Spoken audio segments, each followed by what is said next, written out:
Bonjour à tous, bonjour à toutes, bienvenue dans cette nouvelle vidéo Update Lecture. Je vais donc vous parler des lectures que j'ai fait la semaine précédente. C'était plutôt une bonne semaine de lecture malgré les fêtes de Noël qui se sont interposées pendant la semaine. Je pensais que j'aurais un petit peu moins le temps de lire, mais vu que j'avais des livres assez faciles à lire, j'ai pu continuer à conserver mon rythme de lecture. Comme vous pouvez le voir, le décor a un petit peu changé. J'ai enlevé mes décos de Noël, voilà, pour faire un cadre sobre et vierge pour la nouvelle année. J'avais envie de rangement, donc voilà, mon petit sapin est rangé, vous le retrouverez l'année prochaine. Et du coup, on commence tout de suite avec le deck lecture parce que il y a quand même de quoi faire. La première lecture que j'ai fait cette semaine, c'est La Chambre aux papillons de Lucinda Riley, et pour le coup, c'est la première fois que j'ai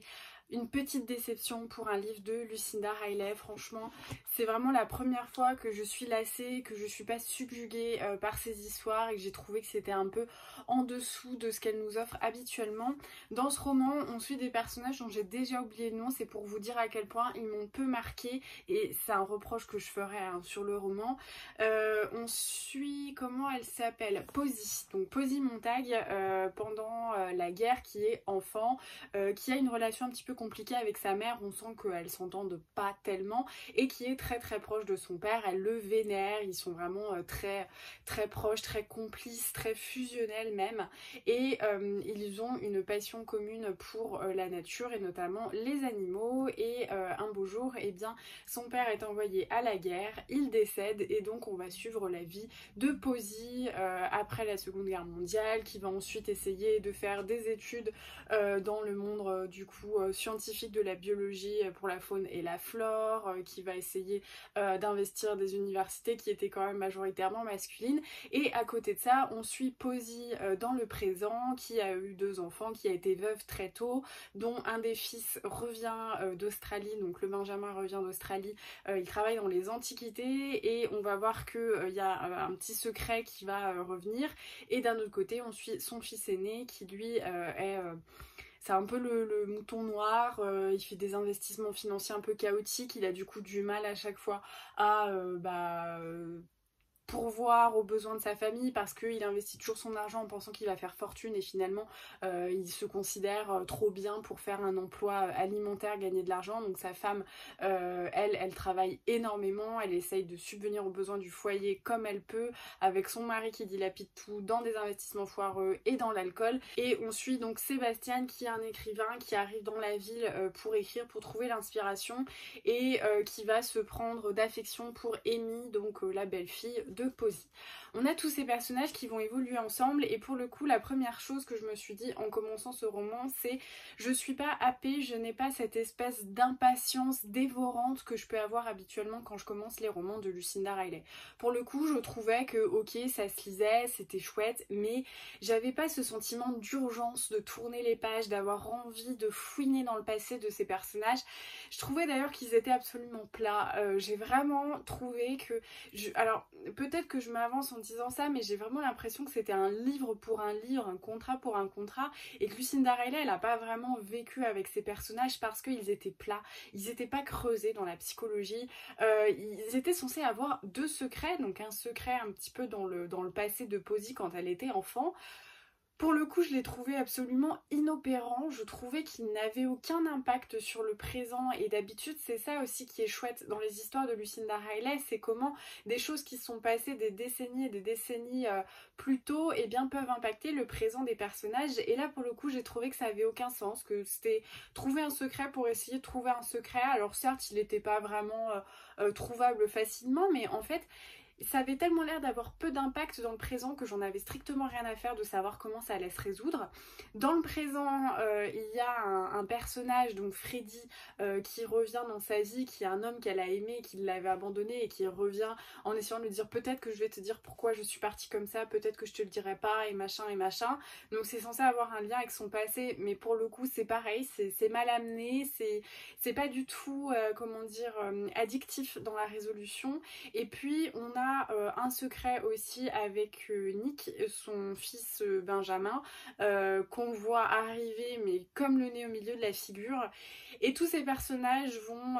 voilà, avoir une avancée. Donc on suit Amy qui est avec un mari violent, abusif, tout ça, qui va essayer de s'en sortir. Et là on est rentré quand même dans pas mal de clichés avec l'écrivain qui l'a jamais vu de sa vie et qui commence à tomber fou amoureux d'elle comme ça, qui peut plus la lâcher du jour au lendemain. Franchement, pour le coup, elle a un mari abusif, mais l'écrivain qui l'a jamais vu de sa vie, qui commence à la suivre partout, c'est extrêmement abusif. Et également il y a des relations entre certains personnages où franchement c'est un peu amené comme ça, comme un cheveu sur la soupe. Il y a une passion dévorante qui arrive du jour au lendemain comme ça. La scène en plus de sexe, elle est un peu ridicule. Enfin, on aurait dit un mauvais Harlequin des années 70, tellement, enfin c'est un peu ridicule. Vraiment, je suis passée à côté de ce livre parce que les secrets étaient pas dingues, et c'est surtout que la manière dont ils étaient amenés faisait qu'on n'avait pas forcément extrêmement envie d'en savoir plus. J'ai trouvé qu'ils étaient aussi très inopérants en fait sur la période présente. On n'avait pas vraiment l'impression que la vie des personnages allait changer du fait de ce secret et de cette connaissance et tout ça. Et ouais, je suis un peu passée à côté parce que déjà j'ai trouvé que tous les personnages étaient absolument plats, ils étaient vides. Ouais, vraiment c'est Lucinda Riley qui m'a le plus déçue, et c'est la première fois que je suis déçue à ce point-là par Lucinda Riley, parce que j'ai vraiment trouvé que c'était pas un livre où elle avait mis de sa personne. J'ai trouvé que c'était un peu plat, et même si voilà, il y a un des secrets sur deux que j'avais pas vu venir, bah, j'ai quand même trouvé que ça servait à pas grand chose. Ouais, c'était un peu un coup pour rien. J'ai l'impression que ce livre puis j'ai pas l'impression qu'elle a tant que ça aimé ses personnages. Enfin, je sais pas, je trouve que pour moi c'était vraiment pas ça, voilà. Ensuite, je vais pas vous en parler, je l'ai évoqué pendant ma lecture dans le vlog, mais on a pu lire L'épreuve non corrigée de Grandir un peu de Julien Rampin aux éditions Charleston, qui sort donc le 9 mars 2021. J'en dirai pas plus parce que je garde mon avis pour la sortie, ça sert à rien de vous en parler maintenant, vous allez l'oublier. Par contre, je vous dirais de regarder dans le vlog du coup de la semaine passée, donc la semaine du 14 décembre je crois, pas sûre, en tout cas la semaine de Noël, le vlog qui sera posté samedi, parce que j'en parle un petit peu plus si vous êtes curieux et curieuse de savoir ce que j'en ai pensé. C'est un livre bouleversant, c'est un livre incroyable, c'est un livre qu'il faut lire absolument, voilà, c'est ce que je vais vous dire. Pour mon aventure lectrice Charleston, c'est vrai que j'en ai peut-être parlé en vlog, mais je suis un peu déçue des lectures qu'on a en ce moment. À chaque fois je trouve que c'est pas des lectures super. J'ai un peu peur qu'on soit la promotion qui souffre de la période Covid et que les grosses sorties soient un petit peu décalées et tout ça. Vraiment, j'ai pas vraiment apprécié les lectures que j'ai lues récemment, mais alors Grandir un peu de Julien, c'est... Voilà, je sais pas si vous allez pouvoir le voir parce qu'en plus la lumière joue en ma défaveur, mais il est corné, enfin en tout cas j'ai marqué les pages un peu partout. Il y a énormément Et en fait il est très beau ce livre, voilà, donc regardez mon vlog si vous voulez en savoir un petit peu plus. Je vous en reparlerai à sa sortie évidemment, mais c'est un roman qui m'a bouleversée et qui a eu cette force assez universelle de me bouleverser quand bien même les sujets ne me concernaient pas, parce que voilà, on parle de beaucoup de choses, on parle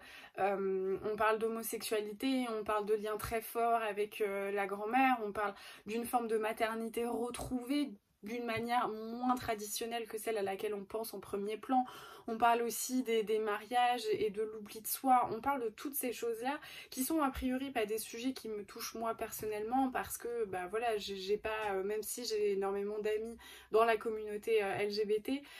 j'ai pas moi été touchée personnellement, intimement dans mon combat de vie pour faire accepter ma sexualité, parce que j'ai la chance en tout cas je suis hétérosexuelle, et les hétéros n'ont jamais eu de problème à se marcher dans la rue main dans la main.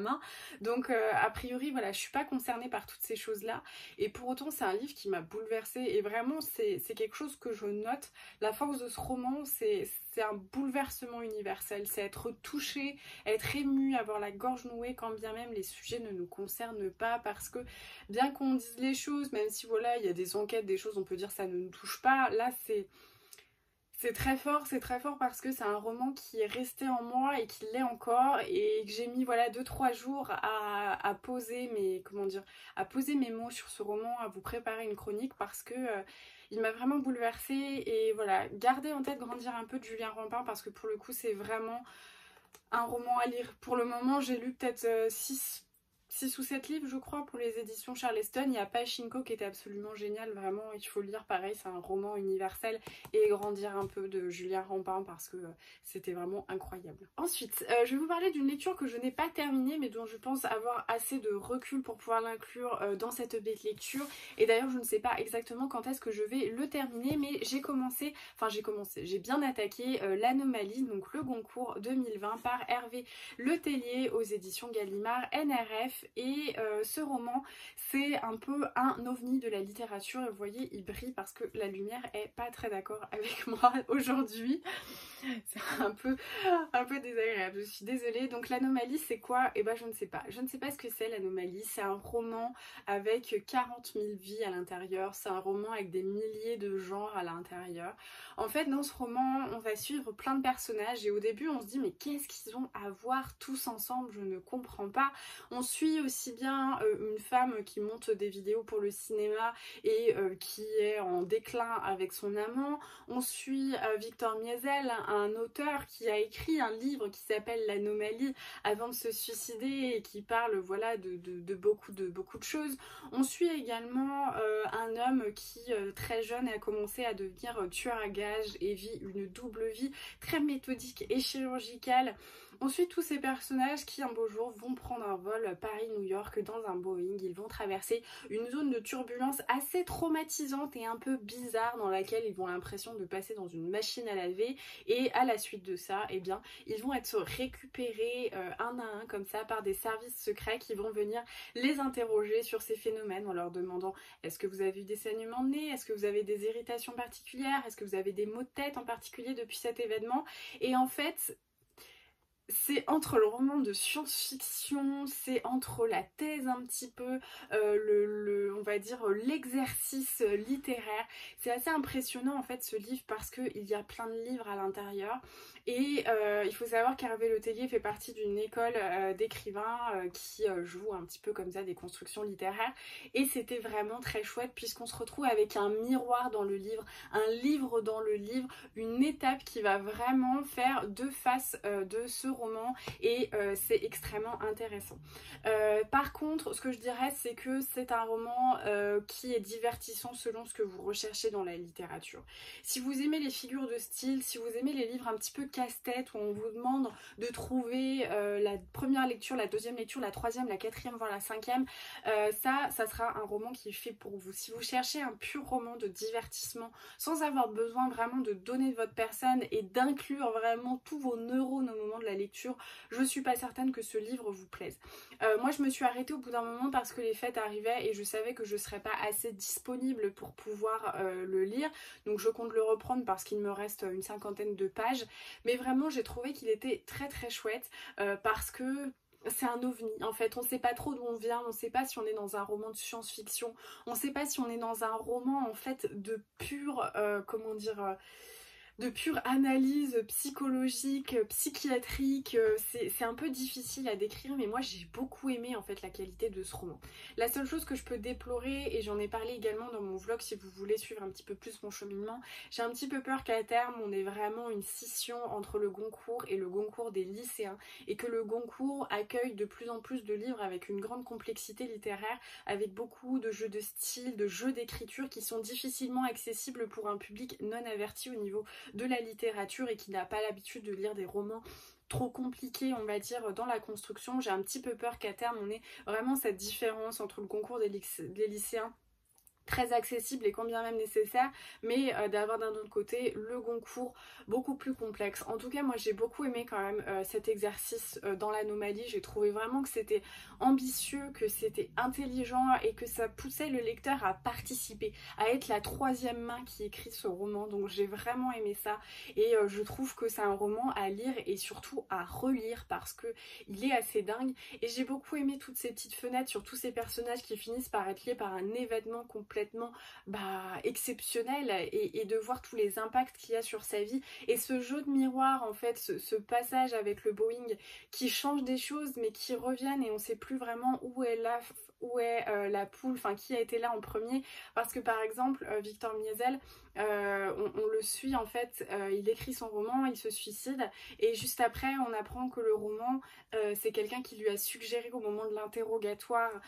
après le vol Paris-New York, sauf qu'on ne sait plus quand est-ce que ça a eu lieu, on ne sait plus qui a été la genèse de quoi, et en fait on se pose 1 million de questions et moi j'ai trouvé que c'était passionnant, mais voilà, c'est une lecture assez exigeante et difficile. Il faut que je me dépêche parce que le soleil est en train de tomber et bientôt je serai absolument transparente, mais je tenais quand même à vous faire la vidéo avant de m'activer pour les prochains jours puisque je pars de chez moi. J'ai lu le premier tome de Kéléana, l'assassineuse par Sarah J. Maas aux éditions La Martinière Jeunesse, dont déjà l'objet est vraiment superbe. Ils ont fait un travail éditorial qui est magnifique et ils offrent du coup en ce moment donc prix découverte à 9,90 €, qui est je trouve plutôt intéressant pour des romans young adultes. En plus voilà, il y a des petites dorures, là on les voit pas bien, mais c'est vraiment des beaux objets livres, ils sont vraiment bien travaillés.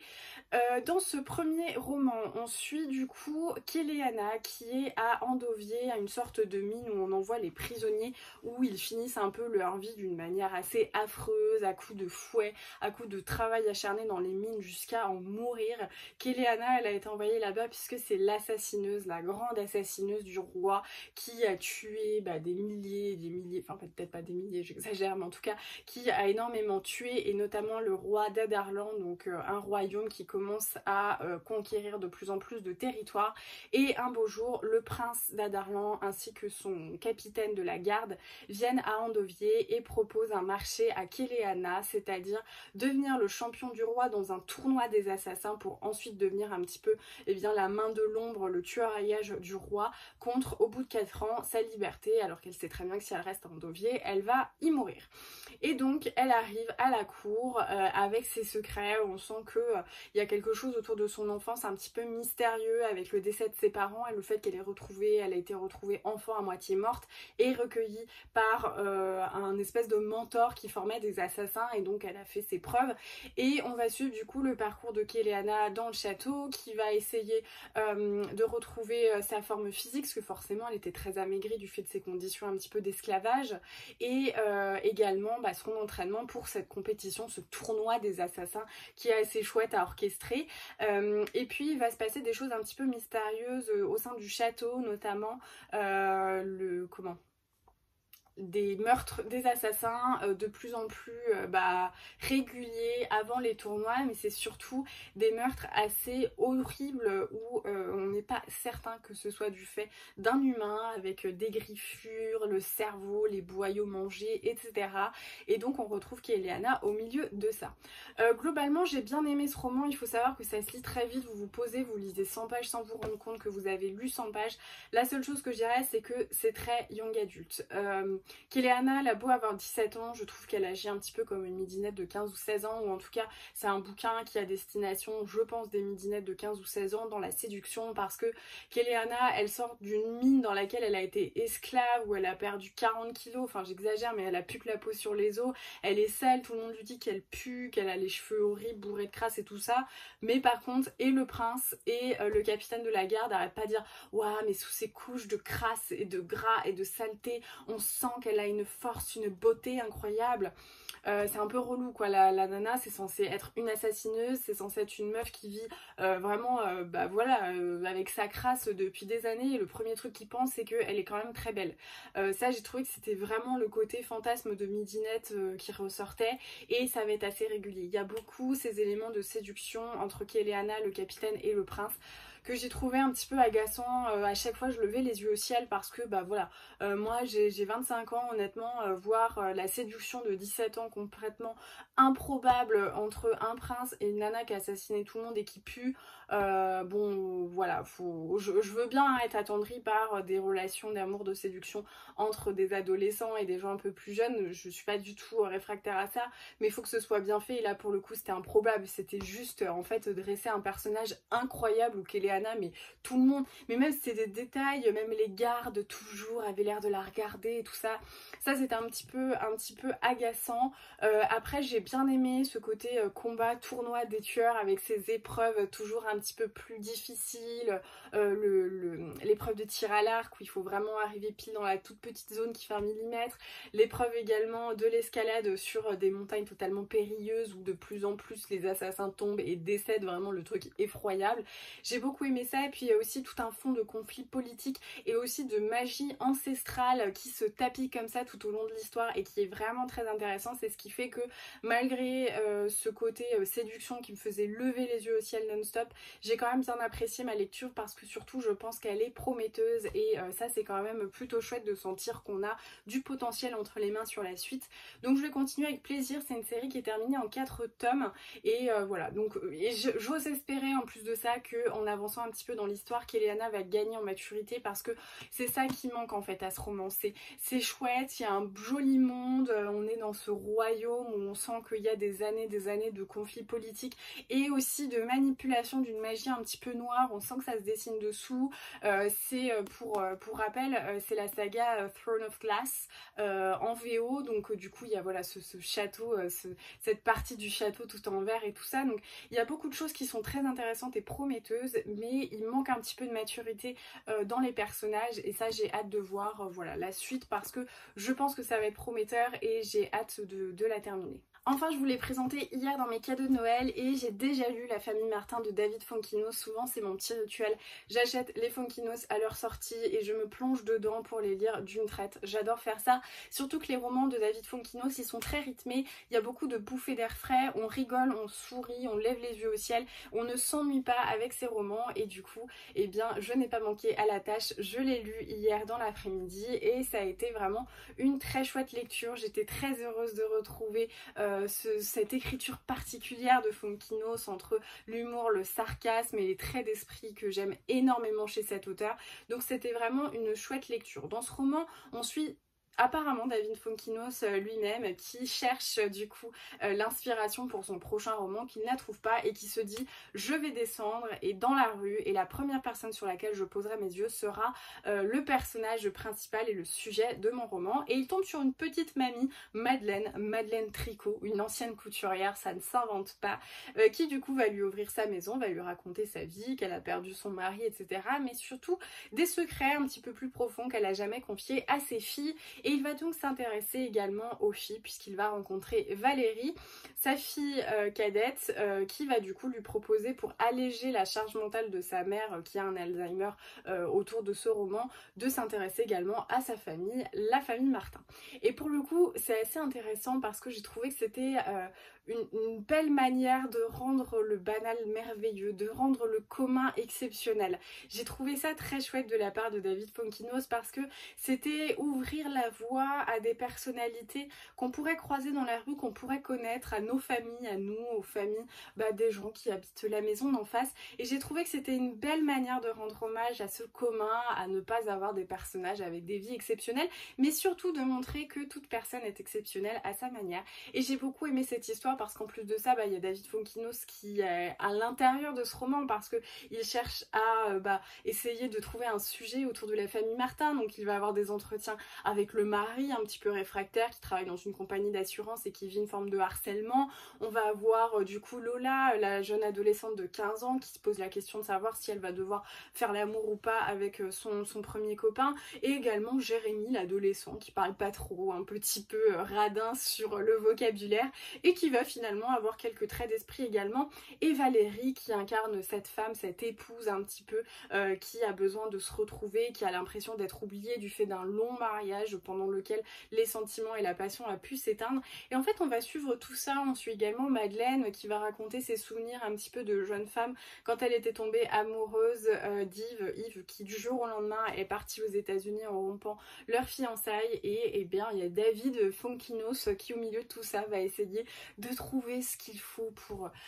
capter le lecteur. Et j'ai beaucoup aimé parce que ça donnait quelque chose un petit peu de comédie en fait. On avait vraiment l'impression de rentrer dans la la vie de ces gens, comme si David Fonkino c'était un peu un Pascal le grand frère, enfin vous voyez mes références de télé parce que j'en ai pas d'autres,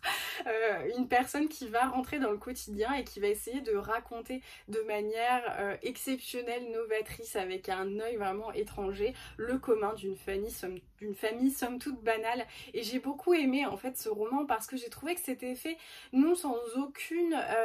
ironie, sans aucune moquerie, de dire voilà je vais essayer de faire voilà, de parler de n'importe qui, d'une personne lambda. J'ai pas du tout trouvé que c'était fait dans ce sens, mais que c'était plutôt rappeler que le merveilleux, la curiosité, l'exceptionnel se cache en chacun de nous et qu'on n'a pas besoin d'être fille d'eux, fils d'eux, de faire partie du showbiz pour qu'un livre soit écrit sur nous. Et j'ai trouvé que c'était vraiment très drôle, très touchant aussi d'une certaine manière, et c'était un bon sujet de roman. Moi j'ai vraiment bien aimé la famille Martin, j'ai trouvé que c'était ouais, une belle manière de célébrer le commun et de se forcer à ouvrir les yeux et à chercher le merveilleux un petit peu partout. Donc j'ai beaucoup aimé cette lecture, c'est 220 pages, ça se lit très rapidement et on rigole, on s'attache, on se dit il y a quand même un petit peu de suspense. Enfin, c'était vraiment un chouette roman et j'ai beaucoup aimé que David Fonkino s'intéresse aux gens qui habitent la maison d'à côté. Et puis en plus de ça, la famille Martin, voilà, rien que ça, c'est à la fois universel et puis très banal, c'est à la fois partout parce que Martin c'est quand même le nom de famille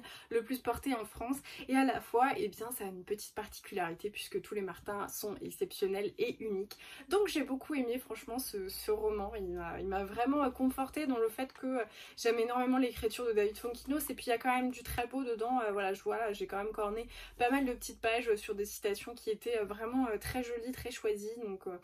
un très bon roman. Voilà, c'est tout pour cette update lecture. J'espère que ça vous aura plu, que la lumière ne vous aura pas trop dérangé. Je suis désolée, mais je suis entre midi et deux et du coup, vu qu'il a plu, le soleil se reflète sur le coudron mouillé. En tout cas, n'hésitez pas à mettre un petit pouce, à me dire en commentaire si certains des livres vous intéressent ou si vous en avez lu, ou voilà, si vous êtes tenté par exemple par le Kéléana en prix découverte à 9,90. Ça pourrait être très chouette en plus de se faire des lectures communes à partir du tome 2. N'hésitez pas à mettre tout ça en commentaire, à partager cette vidéo sur les réseaux sociaux, je repartage toujours vos stories et il faut savoir que c'est pas grand chose et nous ça nous aide beaucoup en tant que créateurs de contenu. Merci beaucoup d'avoir regardé cette vidéo, j'espère que vous vous êtes remis des excès des fêtes de Noël et que vous préparez votre estomac pour le réveillon. Je vous souhaite de très belles lectures et je vous dis à très vite.